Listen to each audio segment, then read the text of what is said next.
விருதுநகர் மாவட்டம் திருச்சுழி தொகுதியில் திமுக வேட்பாளராக போட்டியிடும் அமைச்சர் தங்கம் தென்னரசுவை ஆதரித்து தேமுதிக தலைவர் பிரேமலதா விஜயகாந்த் பிரச்சாரம் மேற்கொண்டார்.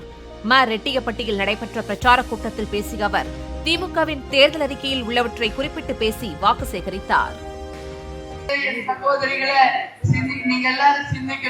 அதாவது மாற்றுத்திறனாளிகளுக்கு 2000, புதியவர்களுக்கு 2000, இன்னைக்கு வேலை இல்லாத இளைஞர்களுக்கு 1500, மாணவர்களுக்கு இலவச லேப்டாப், இது போன்ற பல்வேறு விஷயங்கள் அந்த தேர்தல் அறிக்கையில் இருக்கு.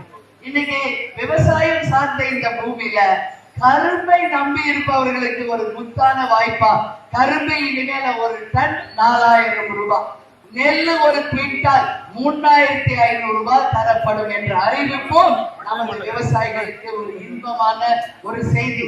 விவசாய கடன் தள்ளுபடி, நகை கடன் தள்ளுபடி என்று இந்த தொகுதிக்கு வேண்டிய அத்தனையுமே அண்ணன் நிச்சயமாக உங்களுக்காக செய்து இந்த தொகுதியை உறுதியாக முன்னேற்றுவார் என்பதை இந்த நேரத்தில் உங்கள் அனைவருக்குமே நான் சொல்ல கடமைப்பட்டிருக்கிறேன்.